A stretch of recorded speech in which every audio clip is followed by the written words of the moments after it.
करिष्यामि तन्मामवतु तद्वक्तारमवतु अवतु माम् अवतु वक्तारम् अवतु वक्तारम्।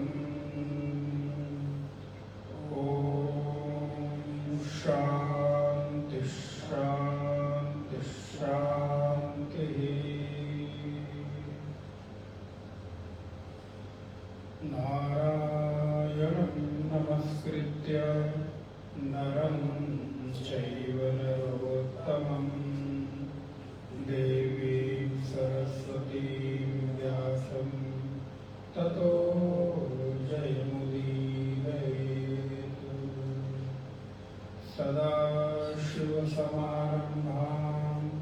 शङ्कराचार्यमध्यमाम् अस्मदाचार्यपर्यन्तां वन्दे गुरुपरम्पराम्। वागर्धाइव सम्पृक्तौ वागर्धप्रतिपत्तये जगतः पितरौ वन्दे पार्वती परमेश्वरौ।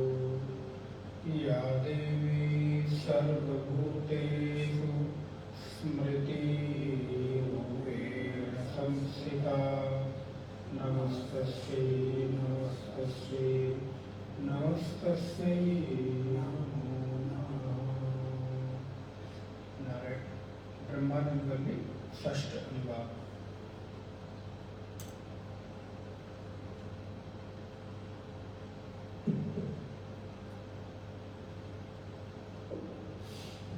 असन्नेव स भवति असत् ब्रह्मेति वेद चेत् अस्ति ब्रह्मेति चेद्वेद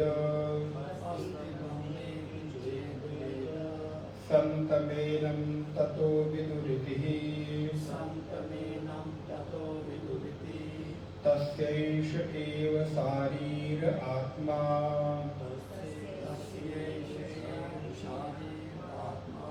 यः पूर्वस्य अथातोर्प्रश्नः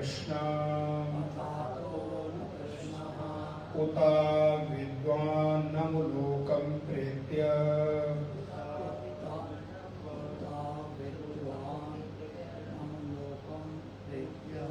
उत विद्वान्नमुलोकं प्रेत्य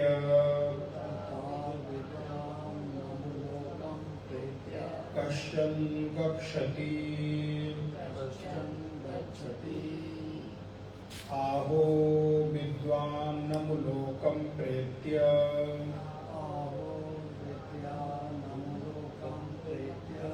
कश्चित् समश्नुताहु सो अकामयत बहुस्यां प्रजाये एति सा तपोतप्यत सा तपस्तप्त्वा इदं सर्वम् असृजत यदिदं किञ्च तत्सृष्ट्वा तदेवानुप्राविशत् तदनुप्रविश्य सच्चात्यच्चाभवत् निरुक्तं च निरुक्तं च निलयनं च निलयनं च विज्ञानं च विज्ञानं च सत्यं च नृतं च सत्यं भवत यदिदं किञ्च तत्सत्यं मिथ्याचक्षते तत्सत्यं मिथ्या चक्षते तदप्येष श्लोको भवति तदप्येष श्लोको भवति। नारायण।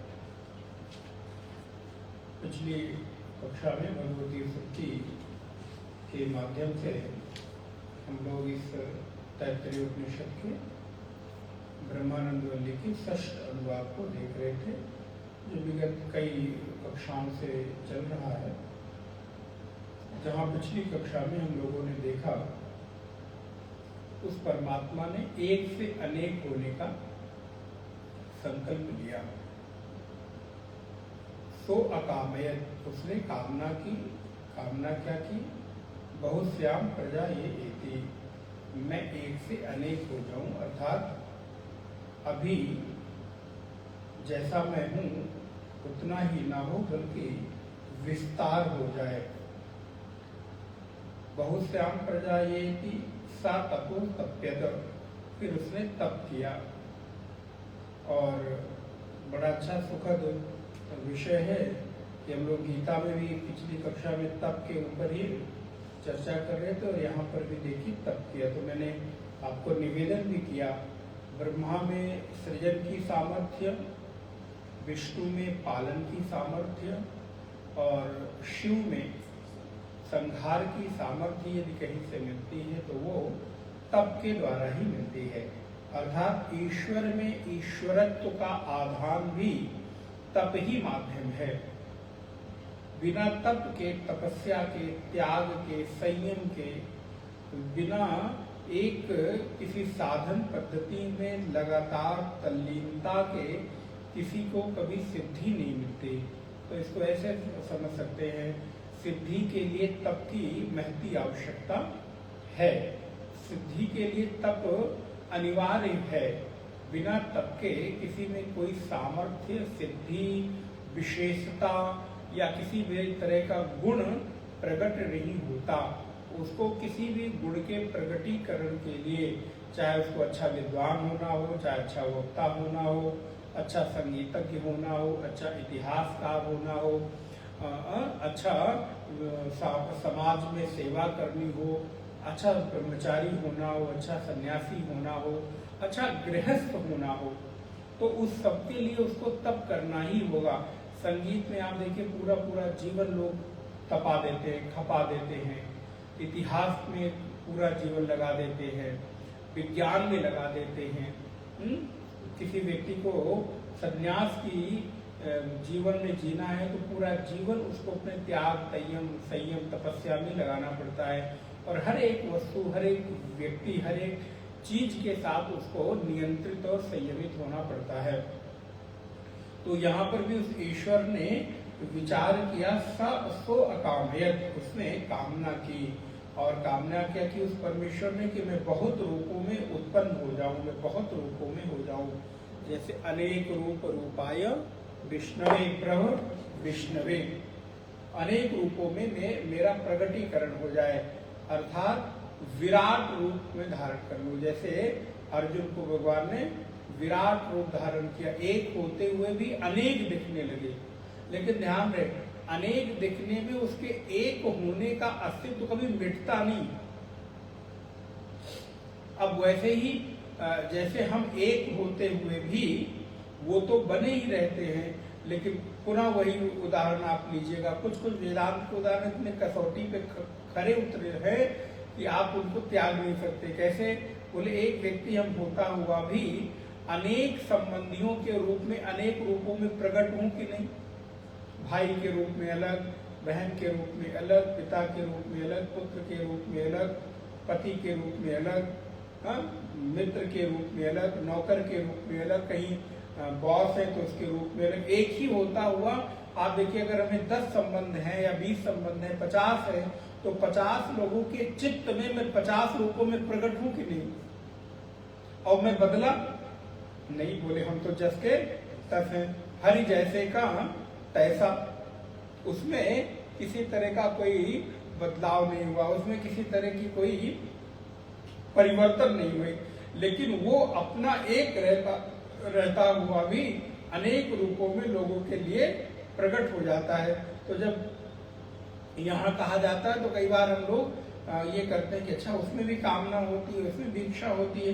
बोले स्वाभाविक ही है, सृष्टि के विस्तार के लिए बिना इच्छा के, बिना कामना के विस्तार हो ही नहीं सकता। किसी को भी जो जिस स्थिति में है उस स्थिति से अनेक रूपों में होने के लिए, अनेक जगहों पर अपनी उपस्थिति हो, यदि ऐसी भावना है तो उसको कामना करनी ही पड़ेगी, इच्छा करनी ही पड़ेगी। बिना इच्छा के, बिना कामना के कभी विस्तार नहीं हो सकता। तो सो अकामयत, कामना की। कभी कभी हम लोग भी जब पढ़ते थे शुरू में तो ये लगता था, क्योंकि ईश्वर के बारे में तो ये उदाहरणा है कि वो तो एकदम त्यागी है, संयमी, अच्छा उसमें कामना। जब शुरू में हम लोगों ने श्रुति पढ़ी तो डिस्कशन हम लोगों का खूब अच्छे आपस में होता था, आचार्य जी से होता था। सो अकामयत, महाराज उसने भी कामना की, गुरु जी उसने भी कामना की। बोले हाँ उसने कामना की, बहुत से आम प्रजा ये थी, उसने बहुत सारी प्रजा पैदा की, बहुत सारे लोगों को प्रकट किया। बोले किया। तो कभी कभी इस पर भरोसा नहीं होता था, कभी कभी इसको सुनकर बड़ा आश्चर्य होता था, क्योंकि ईश्वर के बारे में तो अवधारणा हमारी बिल्कुल अलग है कि उसमें कामना कैसे हो सकती है। अच्छा, हम लोग इस कामना को सामान्य कामना से जोड़ देते थे, क्योंकि भाई शुरू में तो समझ होती नहीं, ज्ञान होता नहीं, तो उनको लगता है जैसे हम लोगों की कामनाएं हैं, वासनाएं, वैसे भी उस ईश्वर की भी कामना होगी। तो बोले नहीं, सो अकामयत तो सृष्टि के विस्तार की कामना है। तो जो समष्टि के, अब इसको ऐसे समझे, जो समष्टि के हित के लिए की गई कामना है वो कभी भी आपके लिए बाधक नहीं होती। अच्छा, जैसे मान लीजिए पूज्य गुरुदेव को ही हम लोग ले लें, ब्रह्मनिष्ठ देव अपने स्वरूप में प्रतिष्ठित थे, लेकिन क्या बिना कामना के इतना बड़ा विस्तार हुआ, इतने बड़े मिशन, इतने बड़े आश्रम, इतने विभिन्न प्रकार की शाखाएं फूट पड़ी। ये भी क्या है, आज गुरुदेव यहाँ दृश्य नहीं है, लेकिन अनेक रूपाए प्रकट है कि नहीं है। आज यहाँ भी प्रकट है, बंबई में भी प्रकट है, दिल्ली में प्रकट है, कलकत्ता में भी है, लखनऊ में भी है, कानपुर में भी है, बनारस में भी है, जहाँ हमारे, और भारत में नहीं, अमेरिका में भी है, न्यूजीलैंड में भी है, इंग्लैंड में भी है, लंदन में भी है, प्रत्येक जगह पर है। अब उनके इस भाव को आप किस तरह से लेते हैं? आप ईश्वर को भी छोड़ दिया जाए, रामकृष्ण परमहंस को ले लें, स्वामी विवेकानंद को ले लें, योगानंद जी को ले लें, पूज्य गुरुदेव चिन्मयानंद जी को ले लें, ऐसे अनेक कितने महापुरुष हुए। तो उन महापुरुष की इस भावना को हम किस रूप में स्वीकार करेंगे? क्या ये उनके बंधन का कारण बना? बल्कि ये तो और ही उनके विस्तार और मुक्ति का कारण बना, और इसके माध्यम से कितने हजारों लाखों करोड़ों साधक भक्त अपने जीवन को साधना में लगा रहे हैं। तो आप देखिए, अब यहाँ पर पूज्य गुरुदेव को रख लिया जाए, क्या किया? बोले सो अकामयत, कामना की कि अब एक मिशन की स्थापना होनी चाहिए। फिर क्या किया? स तपोतप्यत, उन्होंने तप किया। क्या बिना तप के कोई चीज खड़ी होगी? कितनी मेहनत हम लोग देखते हैं, एक सेंटर को चलाने के लिए, एक छोटे से आश्रम को व्यवस्थित करने के लिए कितना तप, कितना मेहनत, कितना परिश्रम, कितना लोगों के साथ चर्चा, कितना लोगों के साथ आगे बढ़ना पड़ता है।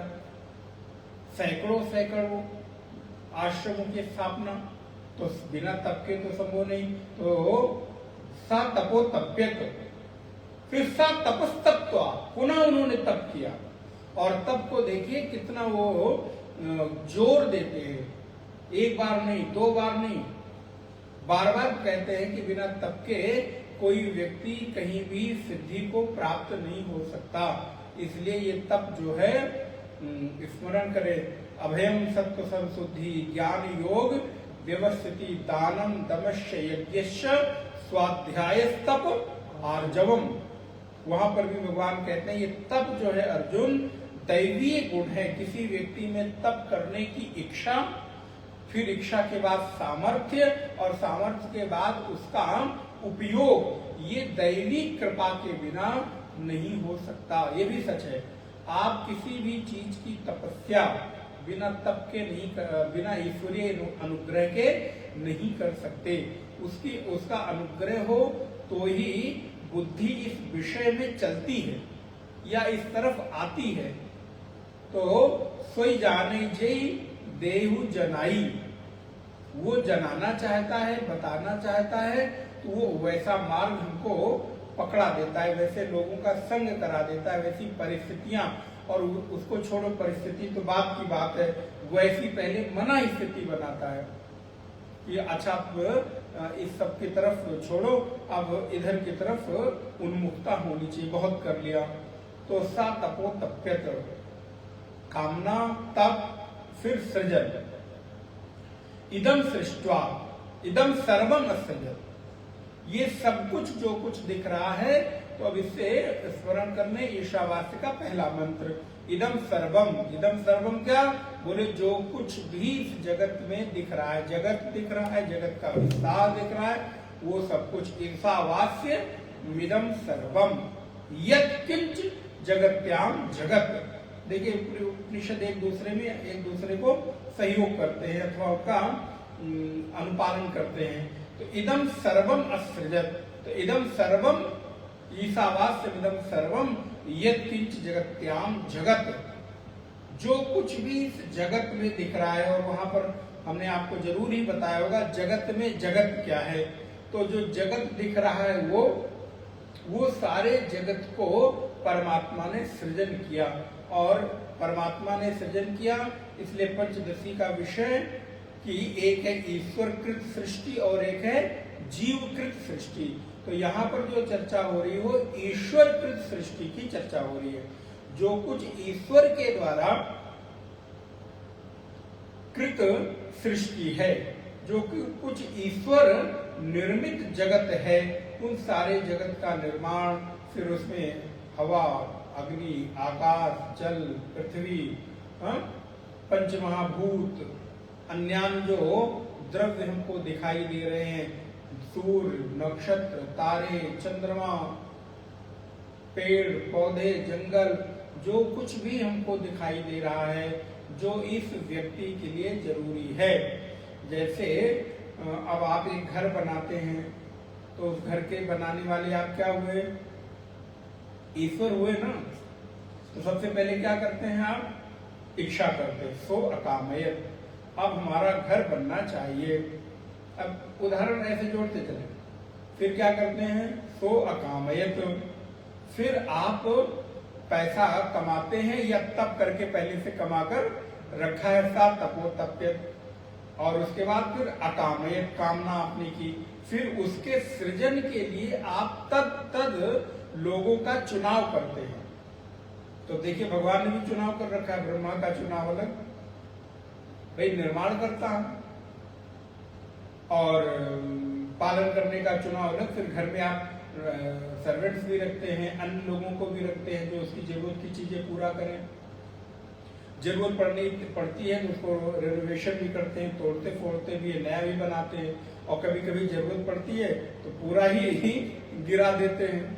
अब जैसे आप आजकल विचार चल रहा है, तो क्या हुआ, पहले किसी ने बनाया होगा, फिर इसका किसी ने पालन किया, अब बोले भैया इसको पूरा तोड़ के और नया निर्माण करो।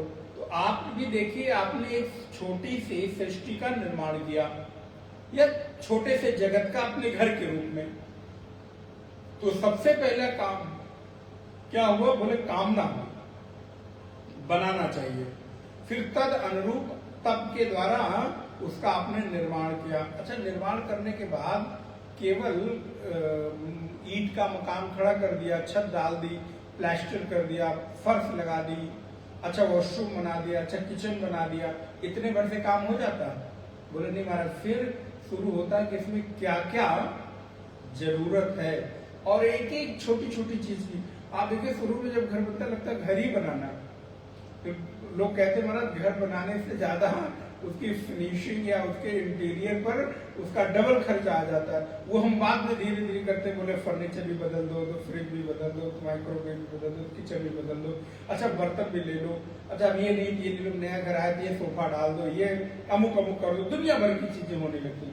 तो ऐसे ही परमात्मा भी देखो आपकी ही तरह कृपालु है, अथवा उनकी तरह हम भी सृष्टि का निर्माण करते हैं, क्योंकि अपने से बड़े का ही गुण तो मुझ में आएगा। तो परमात्मा ने फिर हमारा क्या ख्याल रखा, बोले इसको पैदा तो कर रहे हैं, सृष्टि बना तो रहे हैं, फिर इसको क्या जरूरत होगी, रहने की जगह की, तो लोक का निर्माण किया। फिर रहने के बाद बोले इसको जो भोग सामग्री तत्वबोध याद करिएगा, पहले लोक का निर्माण किया, लोक्यते, फिर भुंगते, इसलिए लोक की लोक वो है जहां रहकर प्राणी भोग कर सके, कर्मों का फल भोगे। तो बोले लोक का निर्माण किया, फिर लोक में निर्माण के बाद भोगायतन, इसलिए संसार को भोगायतन भी कहते हैं।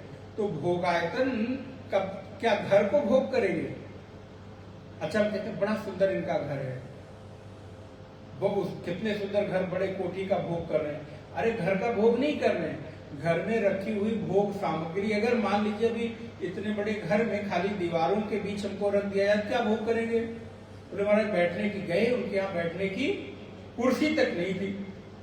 बोले इतना बड़ा मकान बेकार है, आप बड़ी सी कोठी में महल में चले जाएं। अब आजकल जो पुरानी हम लोग किलों में जाते हैं, बिल्डिंगों में जाते हैं, जो दर्शनीय हो गए हैं, कभी कभी वहां हम क्या कहते हैं, यहाँ एक बेंच बना दिया होता तो कितना अच्छा होता। इतना दूर चलने के बाद कहते बड़े बड़े कोठियां, बड़े बड़े किले मकान होते थे, तो पता चला चल चल के थक गए, इतनी हिम्मत नहीं है। तो उसी समय जस्ट ख्याल आता है एक कहीं यहाँ बैठने की जगह नहीं दिख रही, एक कोई वो बेंच बना दी होती है तो कितना अच्छा होता। तो नहीं होता तो उनके झरोखों में या उनके मोटी दीवारों में ही हम थोड़ी देर टेक लगाकर, तो ये क्या हुआ, भोगायतन ही हुआ ना। तो भोग वस्तु, तो जब घर बनाते हैं तो घर के साथ, लोक के साथ भोग भी हम उसमें एकत्रित करते हैं, भोग सामग्री। ऐसे ही परमात्मा ने भी हम जीवों के लिए सृष्टि बनाने के बाद इस सृष्टि में क्या क्या हमारी आवश्यकता है। और आप देखिए, अगर हम सच में देखें तो उस विधाता के, सृष्टिकर्ता के बुद्धि को सामने नतमस्तक हो जाते हैं। किस किस तरीके से चीजों का निर्माण करके उसने पहले से रखा, जो आपको चाहिए तो प्रत्येक चीजें उपलब्ध हैं। आप उसकी कारीगरी देखिए, वो एक भजन है कि आप उसकी कारीगरी देखिए कि सिर से लेकर बालों, सिर के बालों से लेकर और नख तक वो प्रत्येक चीज उसने बना रखी है जिसकी हमको आवश्यकता है इस शरीर में। अच्छा एक ऐसा कोई चीज बता दिया जाए जो कोई जरूरत की चीज ना हो। वो हंसी करते हैं ना लोग, बोले महाराज परमात्मा ने कान भी एक ही ठीक ही जगह रखा, क्योंकि उसको मालूम है आंख यहाँ पे है, तो आंख ठीक होगी तो उपनेत्र लगाओगे तो इस चश्मे को रोकने के लिए भी तो कोई जगह हो नहीं। अच्छा तो विचार करो, कान यहाँ की जगह कहीं और होता तो हमें चश्मा कहाँ रखते। बोले महाराज फिर इनके लिए भी कोई धागा वागा बांधा जाता कुछ, तो यहाँ भी खूटी गाड़ी जाती, ऑपरेशन करके उसके ऊपर चश्मा रोका जा रहा है महाराज। लेकिन देखो कितना सुंदर उसका, उस सृष्टिकर्ता का विधान है कि महाराज उसके लिए भी उसने पूर्व नियोजित योजना कर रखी कि आपको बाहर से कोई जरूरत नहीं है। और जो चीज जहां बना रखी है, भले हमको एक क्षण के लिए लगे कि यहाँ ठीक नहीं, लेकिन जब आप विचार करके देखें कि उस चीज सच में वहीं के लिए बनी है और कहीं उसको फिट नहीं कर सकते आप। वैसे ही हम लोग भी आजकल देखिए, अब आर्किटेक्ट को ले लिया जाए तो एक एक चीज वो वहां बैठाता है। अब आजकल तो ये भी बता देते हैं, कमरा बनाए, इस कोने में बेड रहेगा, इधर साइड टेबल रहेगी, इधर टेबल रहेगी, इधर अलमारी रहेगी, इधर सोफा रहेगा, एक एक चीज बैठाता चलता चला जाता है। अच्छा उसके हिसाब से हम बैठाते हैं तो सुंदरता भी लगती है, अपने हिसाब से बनाए और बैठाएं। तो इसीलिए पुराने घर आजकल हम लोगों को क्यों नहीं अच्छे लगता है कि अच्छा चेंज करके बनाओ, क्योंकि वो हमें उसके बारे में ज्ञात नहीं थी, हमने अपने हिसाब से बना लिया। अब वो उसके इंजीनियर, उसके जानकार बैठे, बोले नहीं ये ऐसे नहीं ऐसे बनाओगे, यहाँ नहीं यहाँ रखोगे तो सुंदर लगेगा। तो वैसे ही सृष्टि का इंजीनियर कौन है? तो बोले महाराज डबल इंजीनियर, ट्रिपल इंजीनियर, कितने इंजीनियरिंग की होगी पता नहीं, और सब चीज विधान करके रख रखा है। और जहां जो चाहिए, जिस मौसम में चाहिए,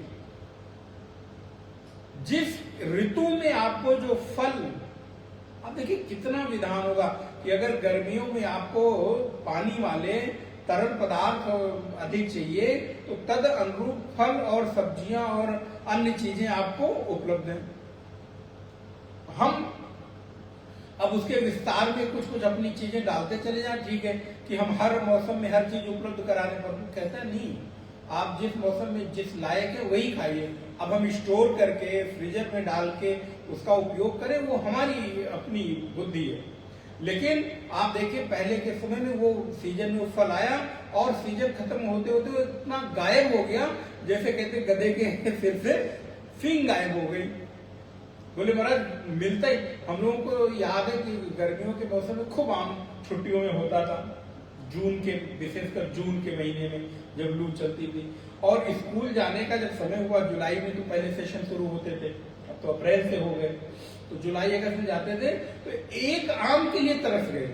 जिस बगिया में आप सैकड़ों की संख्या में जाते थे, पेड़ हिला के और डंडा मार के आम झोला भर के ले आते थे, उसी में जैसे ही मौसम बीता उस पेड़ के नीचे आप एक आम खोजना मुश्किल हो जाता था, मिलता ही नहीं था। बोले महाराज अभी इतना था, अब मिल ही नहीं रहा। तो क्या हुआ? बोले नहीं, अब आपकी आवश्यकता नहीं है, अब ये सीजन चला गया, अब ये मत खाओ, ये सब्जी मत खाओ। तो प्रकृति ने प्रत्येक चीज, अच्छा जिस जलवायु में हम रह रहे हैं उस अनुरूप, आप देखिए दक्षिण में चले जाइए तो वहां का भोज्य पदार्थ, वहां की उगने वाली सब्जियां, दालें अथवा भोजन अलग है, हमारा अलग है। समशीतोष्ण में रहते हैं तो अलग है, उष्ण पदार्थ प्रदेश में रहते हैं तो अलग है, शीत प्रदेश में रहते हैं तो अलग है, ऐसे देश में रहते हैं तो अलग है। इसलिए परमात्मा का प्रत्येक विधान, अब इसको एक लाइन में ऐसा समझा जाए कि परमात्मा का प्रत्येक विधान जीव मात्र के कल्याण और उत्थान के लिए ही है। उसमें हम अपनी बुद्धि को डालकर एक नए नए चीजों को पैदा करते रहे तो अलग है। तो जैसे हमने एक छोटी सी सृष्टि घर का निर्माण किया, तो प्रत्येक चीज ऐसे ही परमात्मा ने बड़ी सृष्टि का, बड़े घर का निर्माण किया, तो सृजन, फिर तदेवा अनुप्राविशत। अच्छा घर का निर्माण करते तो किसको प्रवेश करते? बोले तत्सृष्ट्वा तदेवा अनुप्राविशत, उसकी सृष्टि करके उसमें वो प्रवेश कर गया। गृह प्रवेश करते हैं ना, परमात्मा भी गृह प्रवेश करते हैं। अब आप याद करिए कौन सा उपनिषद? बोले ऐत्रेय उपनिषद, जहां पर परमात्मा ने हाथ डाल के उस पिंड को निकाला, उससे सृष्टि का जल से, और सृष्टि का निर्माण किया, पूरे शरीर का निर्माण किया, और निर्माण करने के बाद मुख्य द्वार से उसने प्रवेश किया। सिर के इस ऊपरी भाग से, ब्रह्मरंध्र से उसने प्रवेश किया, और प्रवेश करके आप में वो हमेशा के लिए समा गया, समाहित हो गया। और इसीलिए वो परमात्मा के आने का एक ही द्वार है, मुख्य द्वार, और वो जब आ जाता है तो फिर आप उसको बंद कर देते हैं या वो बंद कर देता है।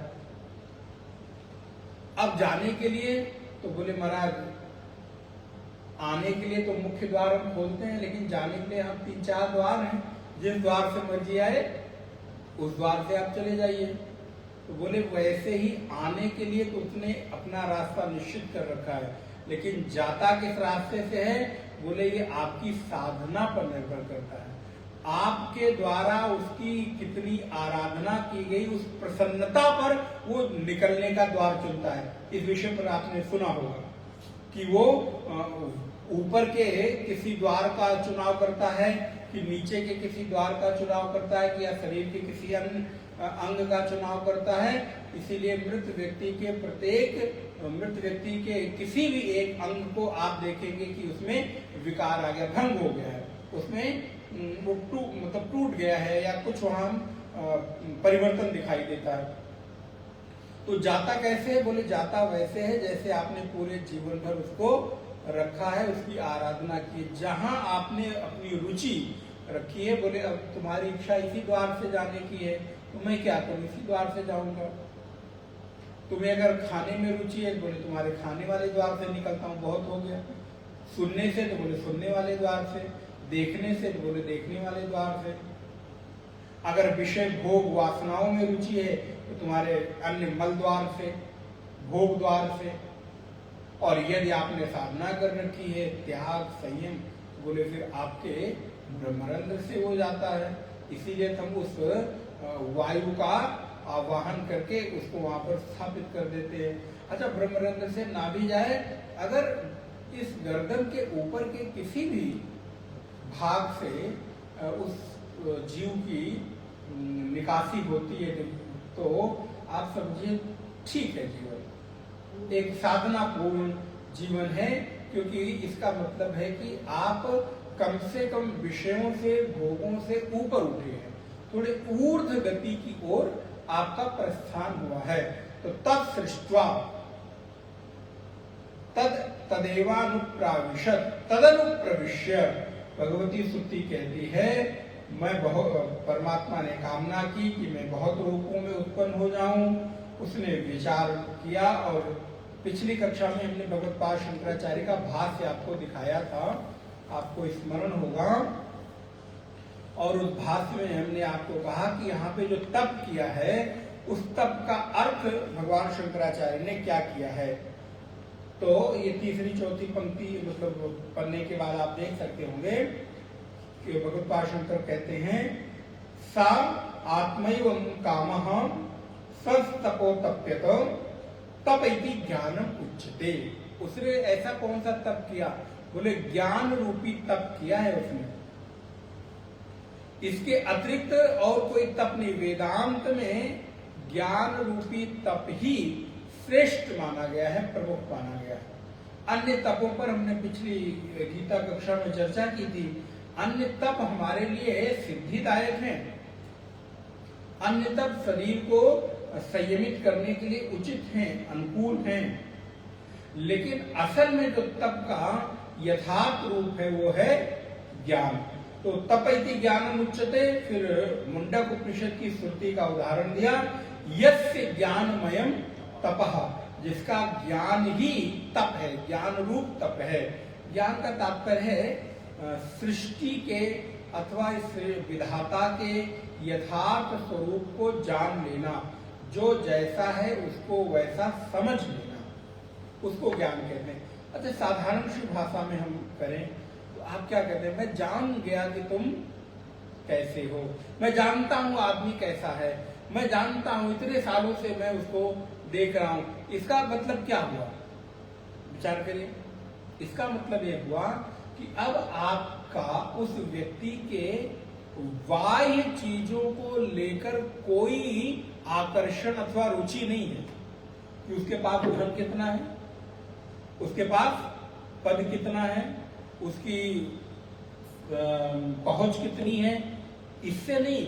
अब आप उस व्यक्ति को किससे जज कर रहे हो? उसकी मना स्थिति कैसी है, उसका चिंतन कैसा है, उसका संग कैसा है, वो किस तरह की गतिविधियों में संलिप्त रहता है।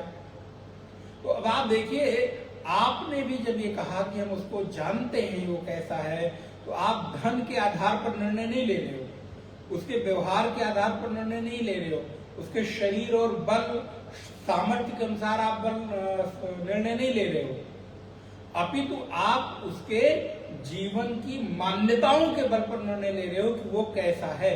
मैं जानता हूं कि वो व्यक्ति कैसा है। इट मीन्स कि आप उसके ज्ञान को महत्व दे रहे हो कि उसने अपने को ज्ञान के द्वारा कितना तपाया है, ज्ञान के द्वारा अपने आप को कितना मजबूत किया है।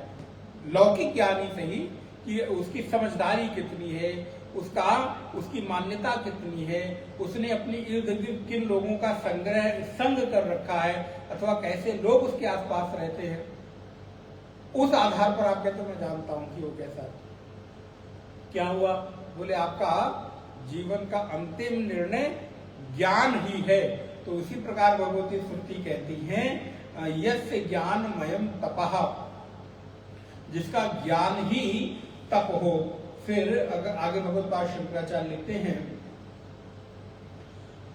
तप तपो तप्यत तप्तवान, तप किस प्रकार का उसने तप किया? बोले आंख मूंद कर बैठ गया ऐसा तप किया? बोले नहीं, सृजन रूपी तप किया।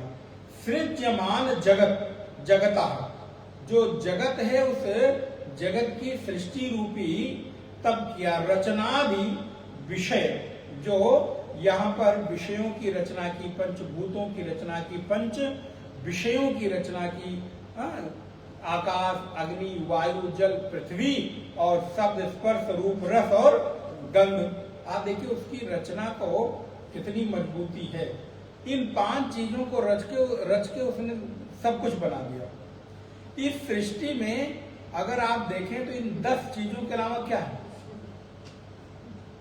पूरा जगत, और 10 को भी छोड़ दीजिए, खाली 5 ले लीजिए, फिर उसी 5 में अन्य चीजें आ जाएंगी। आप 5 चीजों को ले लीजिए, आकाश, वायु, अग्नि, जल और पृथ्वी। अच्छा थोड़ा और आगे बढ़ना है तो शब्द, स्पर्श, रूप, रस, गंध ले लीजिए।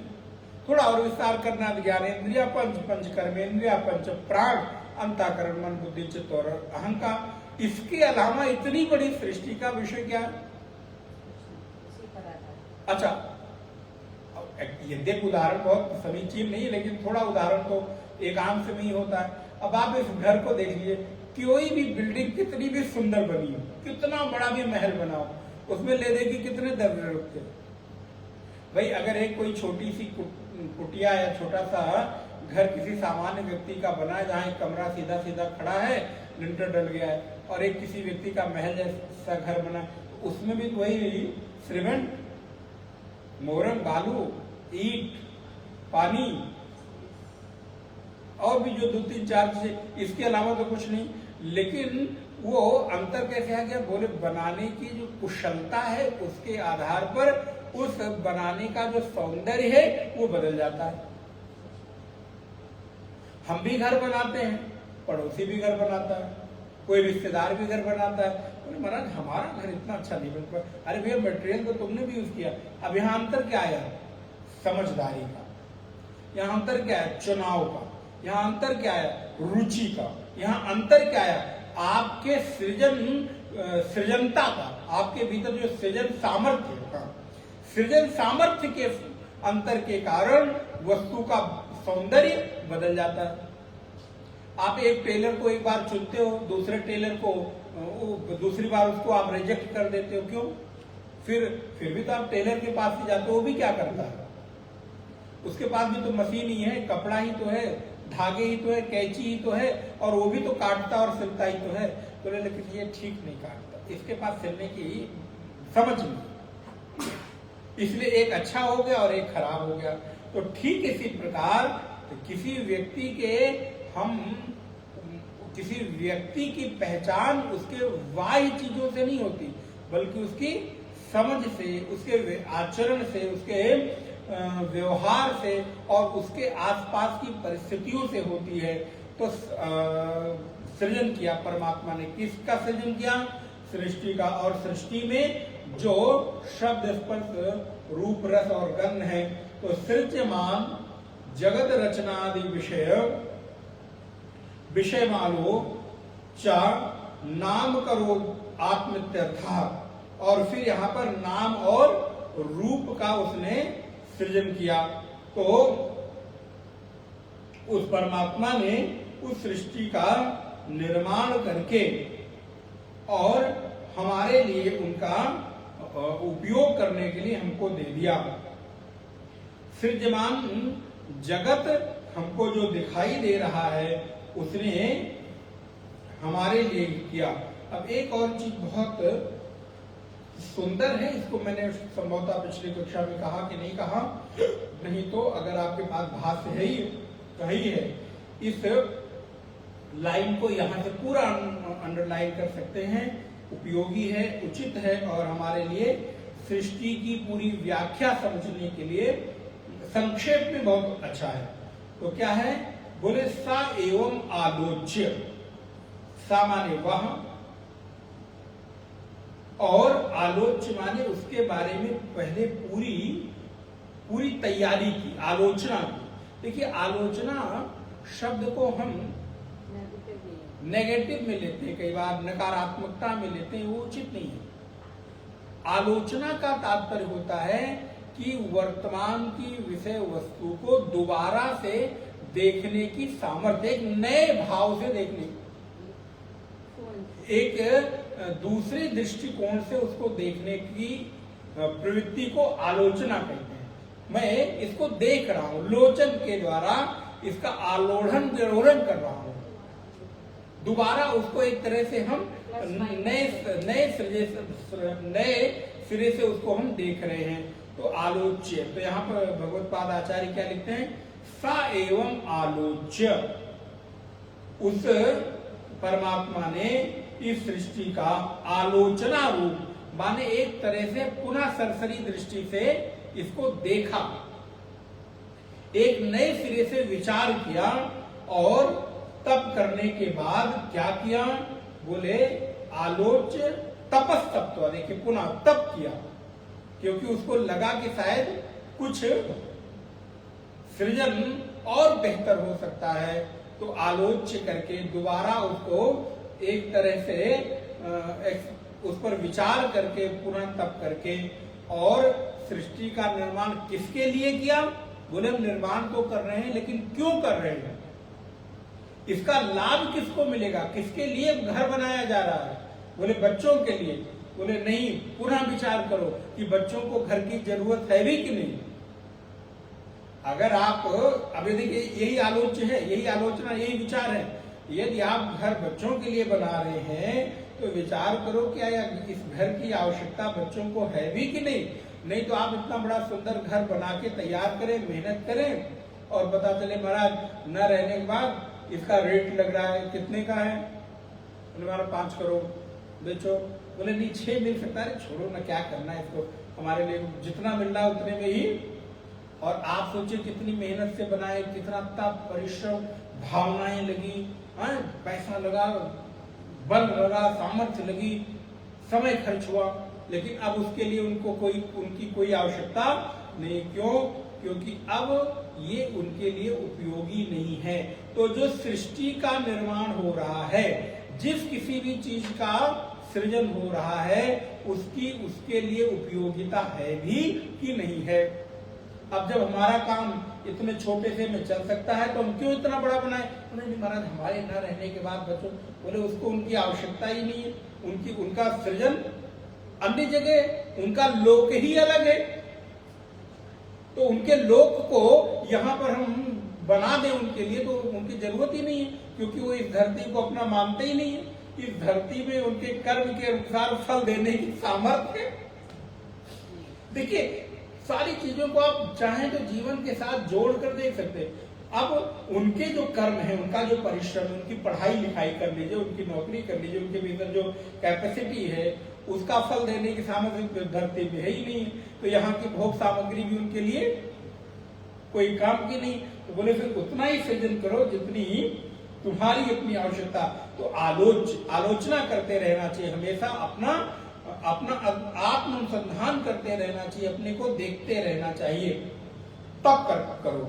अच्छा, एक बात, इस आलोचना में भी एक तप लगता है।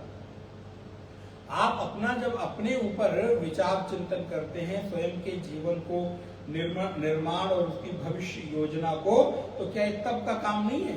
बोले महाराज बहुत तप का काम है। नए सिरे से जीवन को व्यवस्थित करने के लिए और विचार करना, चर्चा करना। एक दूसरा मजेदार बात है कि आप देखेंगे हर 15 साल 20 साल के बाद हमें हमारी योजना पुरानी लगती है और एक नई योजना की तरफ बढ़ जाते हैं। पहले लगता है ये ऐसे बना लिया, हाँ बहुत अच्छा, इससे बेहतर तो कुछ हो ही नहीं सकता। ये घर महाराज जिस समय हमने बनाया उस समय का टॉप क्लास का था, लोग देखने आते थे, पूछते थे कि आपने कैसे बनाया। आज बोले महाराज उधर हम ही नजर करते, मतलब बेकार है, तो क्या ही सोच के बनाया था। अब सोचे हमने बनाया, लगता क्या ही सोच के हमने बनाया था, पता नहीं ये कमरा यहाँ की जगह यहाँ बना लिया होता तो कितना अच्छा रहेगा, ये सीढ़ी ऐसी नहीं ऐसी बनाई होती, ये किचन ऐसा नहीं ऐसा। अब देखिए 15 साल 20 साल 25 साल पहले जो आपने बनाया अपने ही निर्माण पर अब लग रहा है कि नहीं ये उचित नहीं है, तो हमारा तो योजना हर 15 20 साल 25 साल के बाद बदल जाती, और ऐसी बदलती है कि पुरानी वाले से उसका कोई संबंध ही नहीं रह जाता, लेना देना ही नहीं रह जाता, क्योंकि परिस्थितियां बदल गई। तो वो भी एक प्रकार का तप है महाराज। तो बोले तपस तत्व किसके लिए किया तप? तो जैसे आप अपने बच्चों के लिए तप करते हैं वैसे ही परमात्मा के हम सब बच्चे ही हैं। उस परमात्मा ने भी हमारे लिए तप किया, क्योंकि वो त्वमेव माता च पिता त्वमेव, वो मेरे माता पिता है। तो क्या कहते हैं प्राण, आप देखिएगा भाष्य, प्राणी ही प्राणियों के लिए। अब उन प्राणियों में किसके लिए? बोले कर्मादि निमित्त, जो उन प्राणियों के कर्म हैं और उन प्राणियों के कर्म के फल हैं, उन कर्म फलों के निमित्त अनुरूप विदम। देखिए एक एक शब्द भगवान शंकराचार्य लिखते हैं कि प्राणी के कर्म, उनके फल और फल कैसे भोगना है, उसमें क्या क्या चीजें होनी चाहिए, उसके अनुरूप व्यवस्था की। इसीलिए मैं भी आपको निवेदन कर रहा हूं कि जो भी योजना हमारी बने, जो भी हम सृजन करने के लिए चले, वो जिनके लिए करने जा रहे हैं उनके अनुरूप करें। बेटा बहु निमित्त अनुरूपम, उनके अनुरूप करें कि इनके अनुरूप है कि नहीं। लेकिन यही कई बार हम परिवारों में देखते हैं कि टकराव हो जाता है। वो कहता है मैं बना रहा हूं तो अपने हिसाब से, वो कहेंगे नहीं यहाँ बनाओ, तो कहेंगे नहीं यहाँ बनाओ, ड्राइंग यहाँ होना चाहिए, बोले नहीं यहाँ होना चाहिए। अरे भैया तुम अपने लिए निर्माण कर रहे हो, ये पहले विचार कर लो। अच्छा बार बार कहते जाए तो तुम्हारे लिए बना रहा हूं, तुम्हारे बस की तो है नहीं कि तुम बना सको, एक ईंट खड़ी कर सको। तुम्हारी हिम्मत है कि मैं ना रहूं तो एक ईंट भी लगा लोगे? ईंट तो छोड़ो, मैं जो बनवा दे रहा हूं उसका मेंटेन तक नहीं कर सकते। प्लास्टर उखड़ जाएगा, प्लास्टर कराने की सामर्थ्य नहीं है। अरे तो ये विचार करो कि फिर आप अपने लिए बना रहे हो, उसके लिए बना रहे हो, तो आप ये भी कह जा रहे हो मैं तुम्हारे लिए बना रहा हूं, और सारी रुचि, सारी व्यवस्था और सारी अनुकूलता किसका ध्यान दे रहे हो? अपना। अब देखिए यही लोग चूक जाते हैं। शास्त्र पढ़े तो दृष्टि मिलती है, लेकिन व्यवहारिक दृष्टि भी मिलती है शास्त्र से। कितना विराट चिंतन मिल रहा है इतने वर्ष कि अनुरूपम प्राणादि निमित्त कर्मानुरूपम, अगर इतना तक ले लें तो जो हमारे निर्माण की या घरों में टकराव की अथवा विचार की जो न्यूनता आती है, अथवा विचार, एक शब्द कहेंगे, विचार नहीं मेल खाते, उससे हम बच जाए। विचारों में जो वैमनस्यता आ जाती है, बेमेलता आ जाती है, विचार जो नहीं अनुरूप बैठते, इतना अगर आपका सृजन, आपकी सृष्टि, आपके घर रूपी सृष्टि का सृजन पुत्र पौत्रादि बहु के अनुरूप हो रहा है, तो फिर उनके रुचि का ध्यान रखो। आप आरोप भी उस पर लगाओगे और करोगे अनुरूप, लेकिन परमात्मा बोले नहीं नहीं हमें नहीं रहना इसमें। हमारा तो क्या, हमारा जीवन तो 2 साल 5 साल 10 साल का करना तुम्हें, आगे चलाना तुम्हें, तुम जानो तुम्हारे अनुरूप। तो प्राणादि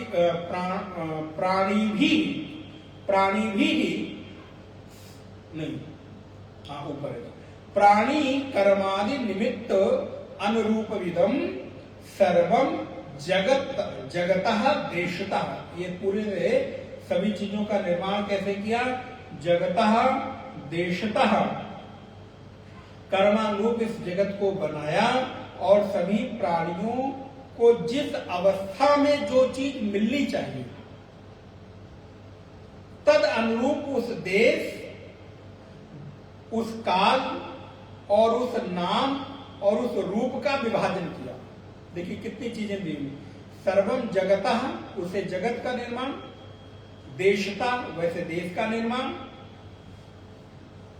कालता उस प्रकार की परिस्थितियों का निर्माण, नामना रूपेण च, तो उन लोगों के अनुरूप जो जिस देश में, जिस काल में, जिस नाम रूप में इस जगत को हम बटा हुआ विभक्त देख रहे हैं, उसका तद अनुरूप प्राणियों के कर्म के अनुरूप उसका उसने विभाजन किया, उसका निर्माण किया, उनका बंटवारा कर दिया। इस विभक्त जगत का उन्होंने बंटवारा कर दिया। हाँ, फिर यथा अनुभवम तद अनुरूप ही सर्वैः ही माने सभी प्राणिभी प्राणी की उसने क्या की? बोले सर्वावस्था अनुभूयमानम असृजत, वो सभी अवस्थाओं में इस जगत में रहने वाले प्राणी को वो चीज हमेशा उस देश, उस काल, उस परिस्थिति में उपलब्ध रहे, इसका ख्याल रखते हुए उसने रचना की। अब आप देखिए क्या सुंदर सृष्टि की व्यवस्था का वर्णन भगवत्पाद शंकर ने कर दिया कि भाई ये चीज अगर अच्छा, अगर इसको समष्टि से हटाकर व्यष्टि में ले आए, व्यष्टि के जगत के मालिक अर्थात अपने घर के मालिक हम हैं, तो हम अपने अनुरूप नहीं, आने वाली पीढ़ियां और आने वाला समय किस अनुरूप होगा और उस देश, उस काल, उस परिस्थिति में उसको कब क्या आवश्यकता होगी, यदि हम बेहतर समझ रख पाए तो शायद हमारा निर्माण सार्थक हो, नहीं तो फिर वो। और लेकिन हमारे साथ ऐसा होता नहीं, हम लोगों का निर्माण तात्कालिक परिस्थितियों के अनुरूप ही होता है। हम लोगों का निर्माण प्राय ऐसा होता है कि हम उस समय को ध्यान में देखते हुए, जबकि हमारी ही योजना आने वाले कम से कम 50 सालों को लेकर होनी चाहिए, लेकिन यही हम लोग पिछड़ जाते हैं। अब कंपेयर तो नहीं करना चाहिए, लेकिन हमारी प्लानिंग देख लीजिए, अन्य देशों की प्लानिंग देख लीजिए। हम क्या कहते हैं, हम इनसे 20 साल पीछे हैं, 50 साल पीछे हैं। इसका मतलब क्या हुआ? उनकी प्लानिंग, उनकी समझ, उनकी कल्पना शक्ति आगे की 50 साल को लेकर हो रही है। हमने एक कॉलोनी बनाई तो हमको लगता है इस कॉलोनी में जरूरत भी है कितने छोटे छोटे से प्लॉट काट दें जिसमें घोंसले की तरह सब लोग रह लें। सड़क बोले महाराज 18 फीट बहुत है, क्या करना है, इस पर रेलगाड़ी थोड़ी चला दी है। हमारे यहाँ के जो सृजन करने वाले लोग हैं, उस कॉलोनी को बनाने वाले जो ईश्वर लोग हैं, तो बोले महाराज 18 फीट बहुत है, मेन रोड 20 फीट की कर दो। गलियों वाले तो 15 में भी काम चल सकता है, क्या करना है छोटे छोटे तो प्लॉट में। अब पता चला 20 साल बाद, 15 साल बाद, जब वो पहले तो बड़ी लग रही थी, 20 साल बाद जब सारे घर बन गए, सारे प्राणी यहाँ आके रहने लगे, बोले ये रोड तक अनुरूप नहीं है, अब धरना दो, सरकार से बोलो जिन लोगों ने घर के आगे अपने 4-4 फीट निकाल रखा है ये सब तोड़वाएं, ये सब चौड़ा करें। अब देखिए रोड बनी, दूसरे दिन BSNL वाले खोद देके चले जाएंगे, तीसरे दिन पाइपलाइन वाले खोद देंगे, चौथे दिन बिजली वाले खोद देंगे, पांचवें दिन पता चला कि अब वाईफाई वाले आए, उनको भी परमिशन मिल गई है, जो कुछ बचा हुआ था बोले महाराज हम पाइपलाइन बिछा रहे हैं, हम बिजली की लाइन बिछा रहे हैं, अमुक अमुक। खैर, तो ये तो वर्तमान समय की एक परिस्थिति। लेकिन परमात्मा की सृष्टि के निर्माण में अच्छा आप बताइए, कोई बड़े से बड़े इंजीनियर को दे दो कि सृष्टि के निर्माण का एक चीज बता दो जो ऐसा नहीं ऐसा होना चाहिए। किसी को भी हम अलग करके देख नहीं सकते। शरीर के निर्माण को परमात्मा ने किया, चलो एक कोई डॉक्टर ऐसा बता दे ये चीज अगर यहां से यहां होती तो बड़ा अच्छा होता। वहां बोले हमने उसमें ऑपरेशन किया तो एक नली छूट गई, छोड़ो महाराज इतने बेहोश में कैंची छोड़ दिया, रुई के वो गोल गोल बने हुए फाहे उसमें छोड़ दिए। बोले गए थे ऑपरेशन करने तो छोटी सी ही एक यंत्र ही लोहे की वो पेट में छोड़ के चले आए। अब आप बताइए हमारा सृजन तो ऐसा है, आप समाचार देखते ही होंगे। बोले महाराज गए थे बनाने तो उसमें और हम अपनी निर्माण कराए, लेकिन सृष्टि के विधाता का निर्माण बोले उसने तद अनुरूप, देखिए शब्द क्या प्रयोग किया, अनुरूप शब्द बहुत अनुकूल है भगवत्पाद शंकराचार्य ने। पुनः प्राणी कर्मादि निमित्तानुरूपमिदं सर्वं जगद्देशतः कालतो नाम्नः रूपेण च यथानुभवं सर्वैः प्राणिभिः सर्वावस्थै अनुभूयमानः। देखिए इस पर तो ध्यान ही नहीं गया। सर्वावस्था सभी अवस्थाओं का अनुभव करके भूयमानम असृजत सृष्टवान, उस परमात्मा ने ये अनुभव किया कि यहाँ रहने वाले लोगों के लिए कब कहाँ क्या कैसे कितनी आवश्यकता है, तद चीजों का अनुभव करके फिर उसका निर्माण किया। तो ठीक इसी प्रकार यदि हम लोग भी ऐसा कर सकें कि आने वाली पीढ़ी के लिए इस संसार का उतना ही उपभोग करें, इतना ही दोहन करें, यहाँ की प्राकृतिक संसाधनों का कि हम अनुभव करें, उनके लिए भी तो कुछ बचना चाहिए। लेकिन हम पहाड़ खोद देंगे, नदियां सुखा देंगे, गंदी कर देंगे, पेड़ काट देंगे, प्राकृतिक चीजों का दोहन, बनाना तो दूर की बात, उन प्राकृतिक चीजों का खंडन, विघटन, नुकसान, दोहन ऊपर से कर रहे हैं। नदियों में कूड़े कचरे डाल रहे हैं, नाला डाल रहे हैं, पेड़ों को, अब हमारे यहाँ पेड़ों की ऐसी वैरायटी थी, एक पीढ़ी लगा के चली जा, 3 पीढ़ी 4 पीढ़ी चलती थी। अब हमने ऐसी वैरायटी अपनी बुद्धि से प्रकट कर दी कि हमको जरूरत ज्यादा उसकी है, तो वो 5 साल 10 साल 20 साल बाद पता चला उनका अस्तित्व समाप्त हो गया। आप देखिए पुराने आम, बहुआ, पीपल पेड़, बरगद के पेड़ लगे, कब की है? बोले हमारे दादा के समय की, 20 साल 50 साल 100 साल पुराना है, अभी भी वैसे हरे भरे। अब हम पेड़ लगा रहे हैं सारे आर्टिफिशियल, 2 साल बाद बोले इनको सारे को उखाड़ो, दूसरा लगाओ, 5 साल बाद बोले उखाड़ो। तो अब सरकार या जो भी इसकी योजना में लोग हैं, उनको प्रकृति के अनुरूप अनुभव करके सृजन करना चाहिए। तो एक चीज कह के आज की कक्षा का विश्राम कि जो भी वर्तमान की सृष्टि का सृजन करने वाले सृजनकर्ता लोग हैं, वो हमारी और आने वाली पीढ़ियों के अनुरूप अनुभव करके तब सृजन करें, तभी आप इस सृष्टि को यथावत बचा के रख सकते हैं। जैसे परम कृपालु दयालु उस परमात्मा ने, विधाता ने हमारे लिए कर रखा है। इसलिए सो अकामयत, उपनिषद सो अकामयत, उसने कामना की, बहुश्याम प्रजा ये एति, बहुत सारी प्रजाएं हो जाऊं।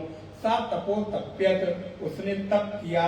सा तपस्तत्वा, फिर इदम सर्वम असृजत, उसने सभी का सृजन किया।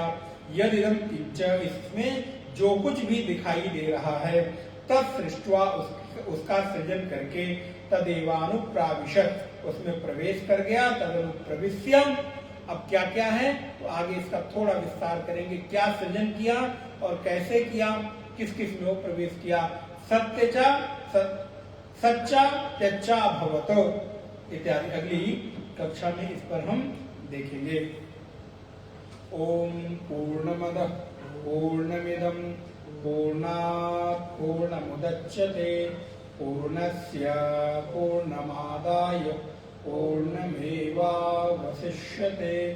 ओम शांति शांति शांति। हरि ओम।